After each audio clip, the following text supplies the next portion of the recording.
After months of lies, my wife confessed she was moving in with her ex, demanding I sell our house. "You're a pathetic failure. He's the love of my life," she hissed, tearing up our photos. "She's too good for you," her sister laughed. I signed the papers. Then my inbox exploded with 19 emails pleading for help as their plans unraveled. I never thought I'd be sharing this here, but I need to get it off my chest. Using a throwaway for obvious reasons. I'm Warren, 33, and my wife, Kira, 31, just blew up our 7-year marriage in the most brutal way possible. Looking back, the signs were there for months, but I was too caught up in our routine to see them clearly. It started with small things. Kira began working late, which wasn't unusual in her sales job, but then she changed all her phone passwords. She'd never done that before. We always had an open phone policy. When I mentioned it casually over dinner, she snapped that I was being controlling. That should have been my first real warning. Then came the spending. Our joint account started showing weird charges, expensive restaurants I'd never heard of, boutique shopping sprees, salon visits during work hours.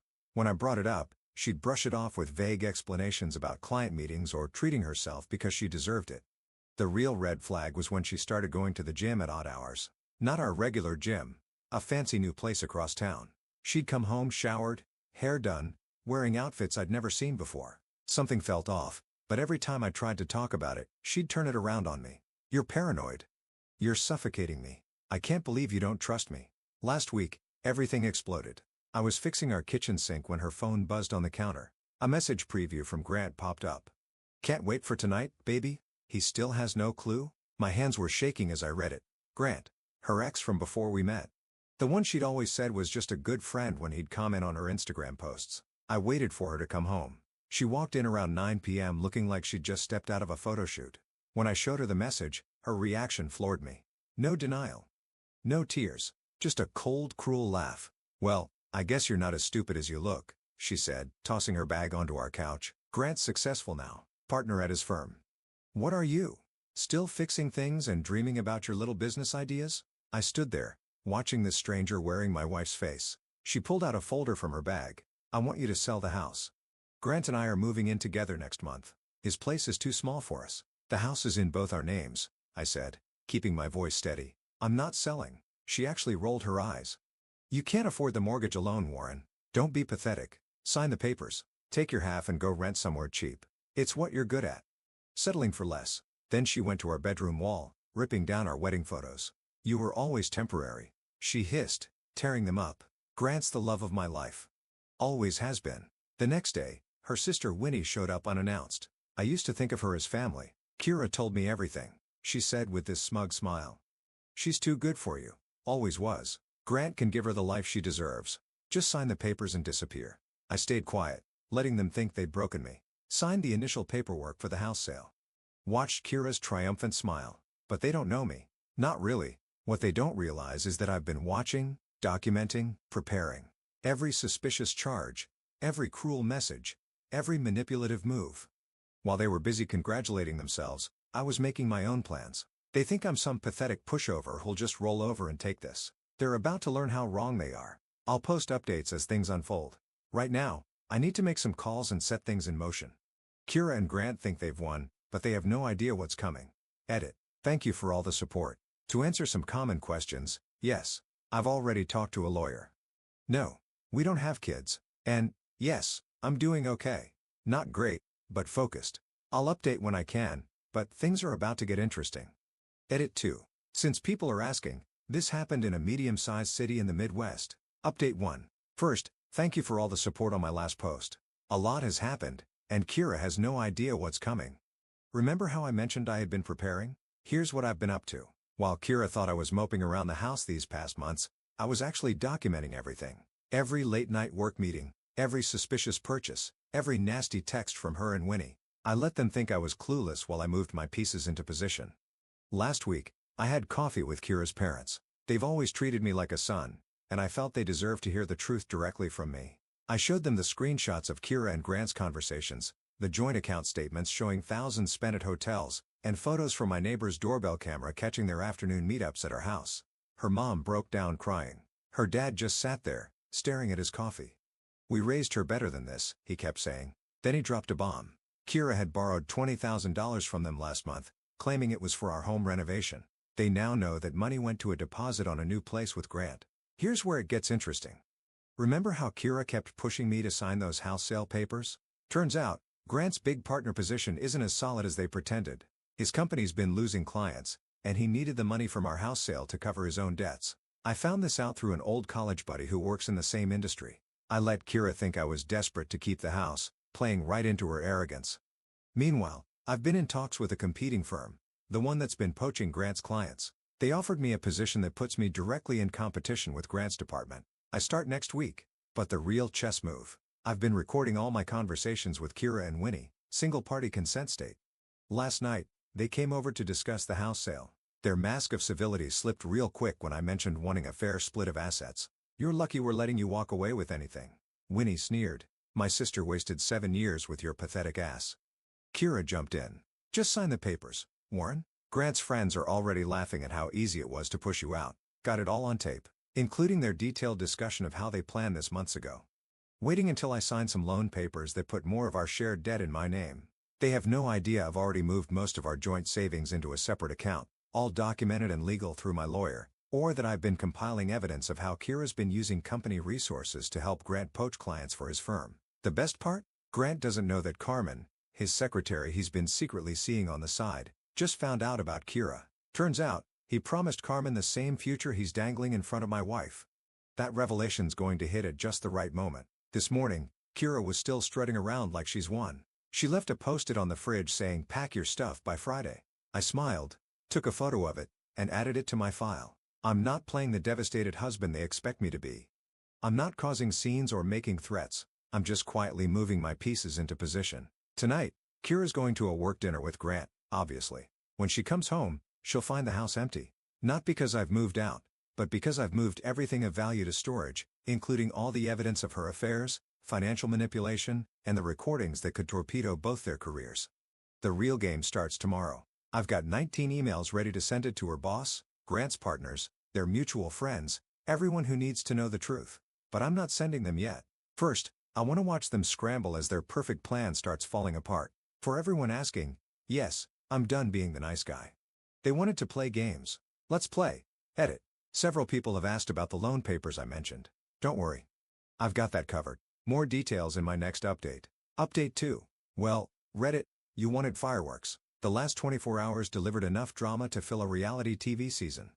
Grab your popcorn? Remember those 19 emails I mentioned? I sent them yesterday morning. By noon, Kira's perfect little world was in flames. It started with a screaming phone call at 8 a.m. Kira had just arrived at work when her boss opened that email containing proof she'd been feeding confidential client information to Grant. Her hysterical voicemail, "What the hell did you do? They're calling a meeting about my ethical violations. Fix this now." I didn't respond. Instead, I watched my phone light up as the dominoes fell. 10 a.m., Grant's office got their email, including screenshots of him promising Carmen the same future he'd promised Kira. His response? He blocked Kira's number. Real Prince Charming there. 11 a.m. Winnie called, screaming that I'd ruined her reputation at work. Turns out her supervisors didn't appreciate learning about her using company time to help plan her sister's affair. "You pathetic, vengeful little man," she shrieked. "We should have destroyed you months ago." The best part came at lunch. Kira stormed into our house. She still had keys. Face red. Mascara running. "You absolute psycho," she screamed, throwing her purse at me. "I'm suspended pending investigation. Grant won't answer my calls. What did you send Carmen?" I sat there calmly drinking my coffee. "Just the truth, Kira. Isn't that what you wanted? No more lies? They're saying I could face legal action over the client information." She was hyperventilating now. "Grant says he never promised me anything. He's saying I misunderstood." "Funny how karma works," I said, pulling out my phone to record. "Called it a hunch." That's when she lost it. Started throwing things, screaming about how I'd ruined everything. Called me every name in the book. Then she tried to slap me. All caught on video.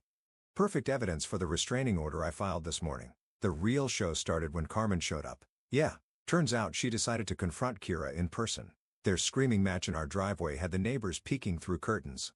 "He told me you were the desperate ex who wouldn't let go," Carmen yelled. "Showed me texts where you were begging him for attention." Kira's face went white. "He said, what?" "I have the hotel receipts. The gifts. He promised we'd be together." "Yeah, show me these promises." Carmen sneered, waving her phone. "Because I have a year's worth of messages about our future together." Plus photos of him ring shopping last week. That's when Winnie arrived, trying to damage control. Bad timing. She walked right into Carmen, revealing that Grant had trash-talked both sisters to his office buddies for months. Called them useful idiots, helping him climb the corporate ladder. Kira crumpled onto our front steps, sobbing about true love and betrayal. Winnie tried comforting her, but Kira shoved her away. "You encouraged this." Said he was my soulmate. By evening, their parents had arrived. "Remember that $20,000 loan? They're demanding immediate repayment." Kira's dad looked at her like she was a stranger. "We didn't raise you to be this person," he said quietly. That seemed to hit harder than all the screaming. The final blow. Grant sent Kira a formal message through his lawyer. "Seize all contact. Any shared property claims will be disputed." Real romantic. Now Kira's blowing up my phone. Text swinging between threats and begging, "We can fix this," followed by, "I'll make you pay for humiliating me."